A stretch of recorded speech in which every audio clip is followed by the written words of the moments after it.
Yo, what's going on, everybody? Los here, coming back at you from Los's Comic Journey, and I got another unboxing for you. The beginning of this is going to be a little bit of a rant. I think this might be I'm pretty sure this is going to be the last time that I buy from TFAW. So while I get into this, so just kick it off.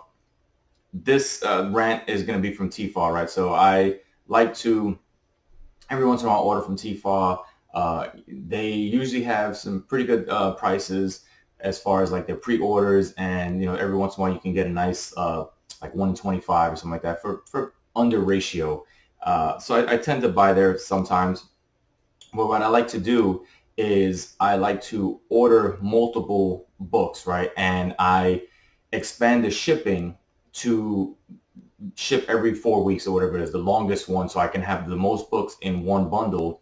So that way they ship it in an actual Gemini mailer. If not, when you get onesie, twosie books, they will ship it. They charge you, $5, $6, whatever the hell it is for shipping, and they ship it in this, right? So as you can see, look how thin that is, and you can see it's not straight, is it? Right? You can see a nice little bend here. So these things are extremely flimsy, cheap, and I ship books all the time, right? I sell books, and for them to charge me $5, $6 to ship something, they're shipping it through DHL, which who the hell ships through DHL? They overcharge. Just ship through the damn post office. You could send things first class mail, and it's $5. You know what I mean? It's not that expensive to ship it in a Gemini mailer for $5 or whatever. And it's just ridiculous, and it doesn't come in a bag, or no board. It just comes in a bag or whatever. And it's like, dude, you're a comic book shop, right? How can you get away with that? And then I know other people have this issue, and they say, oh yeah, there's a little box you can actually check and say, hey, I want you to secure my shit and ship it more securely or whatever. So they charge you fucking more money. It's like, really? You're going to charge me more money so you can ship my book more securely? Like, really? You're a comic book store. Ship everything securely. I don't understand that, right? It just makes no sense to me. So it's just annoying. I believe this is the last book in my order. When I checked, I had no more pre-orders in there. And I want to say I even forgot I ordered this. I mean, I don't even think it's anything significant, but I thought I ordered enough books that were in range of being shipped together. So I didn't think this was going to be on its own, which kind of pissed me off. So I don't like to spend extra shipping when I don't have to. And let's just take a look at what it is and what the damage is, because there might be some damage to this book. All right. So I'm just going to fast forward through all these. All right. So here's the book in question. It is uh, Strange Academy number 18. I believe this was the final issue. This is the cover A. This was the final issue in, I guess they called it, year one or season one or whatever it is. And they'll have a new class coming up next. But there is damage to the book. I can see clearly there. There's, I don't know if I can get this on camera, but there you go. You can see those spine ticks right there, which is lovely. Again, no bag and board, no board. If you want a board, you have to pay extra for that, which I get, but some places give it to you for free, right? And significant spine ticks in the back there. You can see you see that one right there, and there's more down the bottom over here, a bunch of them. So just very poor, just piss poor shipping, overcharging for nothing, and it's like, get out of here with that nonsense. So the rest of these, I'm no more ranting. That was my rant in the beginning. I just wanted to get it out of the way because it was just extremely annoying. And hopefully, everybody that sees this, they feel my pain. I know Common Andy has gone through it himself, and it's frustrating, as a collector or as a seller or whatever it is, to get damaged books and stuff like that, and you're paying for something. Whenever you're paying for something, it's ridiculous, right? To have to complain about a comic book store shipping stuff. So sorry about that. I just had to keep on going. It was still fresh on my mind. Sorry about that. So these next ones, like I said, there's not too many, so I'm going to try to make this a little shorter than the rant. And the first one that I just opened was from Hot Flips. This is a Whatnot giveaway win. So jumped into one of the auctions that they had, and entered the giveaway and won something, right? So again, always a plus to win a giveaway, and I won Venom number 28, Peach Momoko variant. So I thought that was pretty cool. Again, and this was shipped very well. It's in a nice backing board, and it actually came with a COA over there. So that's cool. Limited to 2,000 copies, 1159 out of 2,000. So that's awesome.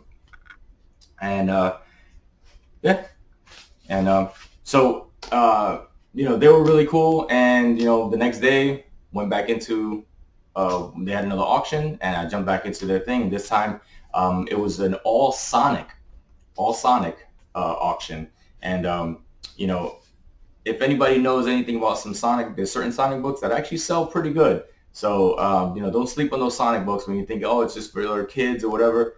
No, sometimes there's a nice little cult following of Sonic fans out there. So I'm gonna pop this one open because I won a few of them. All right, so I'm back. So like I said, these depending on the cover or the issue or whatever it is, these Sonic books tend to sell pretty good. So like I said, I was in the chat and they had a bunch of Sonic books for sale, and I was getting some pretty good deals, right? When you get a couple books, $4 or $3 or whatever it is, and then once you buy one book, right, the subsequent shipping makes it a lot cheaper. So the next time you want to get a book, if it's $5, now it's only going to be $6 because it's $1 more shipping, or $1.50, whatever it is. But it's usually pretty a lot cheaper, right, than paying individual shipping for each book. So let's get into the books that I got. And this first one is Sonic the Hedgehog number 12. And this is the retailer incentive. It's number 12 RI, retail incentive. So that's a cool cover right there. And I believe, like I said, some of these books, if you kind of look up some of the prices with these, they can go $10, $15, $20, $30, $40. It all depends on what it is. But yeah, they sell pretty good. Next one is Sonic the Hedgehog number 15. And this is also another retailer incentive, the RI right up there. So some of these Sonic covers had some pretty cool covers. I got Sonic number 15. This is cover A. And I'm not sure, some of these have actual significance, first appearances or whatever in it, but I'm not exactly sure off the top of my head. So I'm not even going to guess. And this is Sonic number 29, cover B. And that's just a cool ass cover. All right. So definitely happy to have these. And the last one I got is number 30, cover B. All right. So check those out. Like I said, once you buy one, the subsequent ones end up being a little cheaper. And, you can look those up on eBay and stuff and see what they're selling for, right? And I paid nowhere near that. So, whenever I can snag a deal, that's what I'm going to do, right? And this last book is definitely for me, right? This is a book that I've been looking for a while. I always wanted it. The prices are always pretty crazy on it. This character popularity started growing because of the movies and TV shows and stuff. So it was definitely tougher to get this. There is my guy Sean, that comic book guy on Instagram. All right, I'm gonna link, or I'm gonna put his little tag in the description, and I'll probably put it somewhere up here. Gave me a great deal in this book. I reached out to him. I believe he had it for sale. Nobody bought it. It was sitting there for a little while, so I reached out to him hey, you still got this book? Definitely want to get this book. And I sent him an offer, and I was hey, would you take this for it? He came back to me. He found the book, said he had it, and he was yeah, I'll take that deal. So extremely happy to get this. This artist creator is coming to Boston Fan Expo and he does not show up very often. So I definitely wanted to get this book before that to get it signed by two people. So one person, the artist, is quite frequent at cons, but the other guy, I mean, I feel like he doesn't show up that often. Every once in a while he does, but I feel like sometimes he doesn't. So, when I had a chance to jump on this, and I got it for a good deal, way less than eBay, and this is one of those books where I'm not too like, hey, it needs to be a 9.8, right? Because this is my book, right? This is gonna stay with me. I don't care. I want it for me. So that's one of those things where I'm like, yeah, there's no like, oh man, I need it to be a 9.8, blah blah, and I'm not willing to, no, sorry. Sorry about that. This was just packed really good, so I just have to, there we go. Cut that. Sorry, I didn't fast forward through that. Because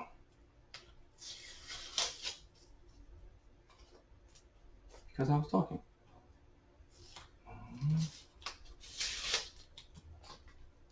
Ooh. Yeah, you guys might have saw it. So just taking a look at it, this cover is so beautiful. I love this artist. I don't think he gets enough credit for being a good artist. There's always some controversy around him, the way he draws like certain characters, but I think it's complete bullshit. I think this guy is an amazing artist. And the book in question is The Ultimates 3, the third series, issue number 3 variant by Frank Cho. Look at this cover. Like, this is just an amazing cover, right? So Frank Cho is going to be at the Boston Fan Expo in August. So definitely happy to have this book so I can get it signed. The other guy that's going to be there is Jeff Loeb. And I feel like Jeff Loeb doesn't show up to a lot of cons. Maybe he does, maybe West Coast cons or whatever, or some of the bigger cons I feel like he goes to. But he doesn't come to a lot of local cons for me anyway. So I'm definitely happy to have this book. I will clean and press it, even though it looks pretty damn clean. And, again, if it even gets a 9.4, as long as it gets a 9, I'm happy, right? It's going to be double signed. It's going to look amazing with the yellow label. And so the only thing I can see with this is there's like very, very light, like right there by the staples, some like color rub. I've had plenty of books with color rub bigger than that on the back or whatever, and I've gotten at least a 9.4 out of it. I've seen other books with more color rub than that get 9.6s, right? So I'm not too concerned that this is going to anything lower than that. As long as the rest of the book is clean, it should be okay. But just super happy to have this in the collection. It's going to look amazing. Displaying this when I finally get shelves up here and display it. All the shelves that I had up there got collapsed before, and I almost damaged some books. So next time I put them up there, it'll be a little more secure. So you'll see a better display behind me in the future. The next book I just want to talk about real quick. It's not an unboxing, but it's going to be part of my signing next month when I go to Fan Expo. And this artist and this creator definitely doesn't show up. And I know he's never shown up to anything I've been to, and I've been to cons for the last 10 years or whatever. And it is Joe Quesada, right? I feel like he doesn't show up to anything. And he's actually going to be at Boston Fan Expo. He's only going to be there on Saturday, which is the tickets that I got. And of course, there's a book that I've always talked about that I wanted to get cracked out. It was one of the books that I first got graded when I got it back into comics, and I didn't know anything about really like grading that much. I just kind of looked over the book and was like, oh, it looks okay. So I didn't know much about grading. Didn't know anything about getting them in case and stuff like that. Back then, I didn't know anything about cleaning and pressing. Didn't even know that was an actual thing. So this is one of the books that I submitted as my first submission to CGC, and I just thought it was a cool book to have. And looking at it when it came back, I'm like, it looks way better than the grade that it is, right? So the book in question is my NYX number 3. So it came back as a 9.0, white pages, right? And, Joe Quesada, obviously I would love to have, Josh Middleton there as well, but he's not going to be there. So that's not going to happen. But just getting Joe Quesada to have this signed, I'm okay with that. And, I looked over the graders notes because they actually had graders notes, because this is one I got graded back in 2014, when sometimes they actually did more graders notes. So I looked it up, and basically the only graders note that they gave on there was there is a smudge on the back cover, right? They said it was center, but I don't see it in the center. I see it down here, right? And it looks like it's something that can be cleaned, right? It's not like it almost looks more like a finger smudge than anything else, right? So it's something that I could definitely clean. Looking over the rest of the book, there's some like waviness to it that can definitely come out. I honestly, I don't even see one spine tick on this thing. The only other thing that I see was there's like this little tiny like bend up here in the top, right? It's not color breaking. It's just one of those like tiny little bends that somebody like try to like flick the page up and it kind of just like bent. It's a little like, well, dented in actually. And maybe there's like a little like finger bend in the front cover, right? But it's all stuff that can come out non-color breaking. So I definitely feel like with the cleaning and press, this definitely has a very good chance at a grade bump. I'm not anticipating no 9.8s or anything like that, but I definitely anticipate an actual grade bump when I crack this guy open. Maybe this could be one of those things where I actually, show the process, crack it open, clean press it, and do another video on that, and then do my what I think it could possibly get. Because sometimes seeing it in the case, you don't actually see everything. Once you take it out, you can actually really see it, open up the book, and really look inside to see if there's really nothing that caused it to be that 9.0. But just based on the cover, looking at it, just a preliminary, I think it has a good shot at a grade bump. And to have this yellow label, it's going to look beautiful. So definitely looking forward to that. So, make sure you tune in for that video as well. All right. And that's pretty much it for my haul. Glad you guys are with me. And, hopefully, like I said, I can put out some more videos. Be on the lookout for that. And stay tuned in 8, 9, 10 months when these books come back and see what the grades are. All right. And until then, I'll talk to you guys later. Peace.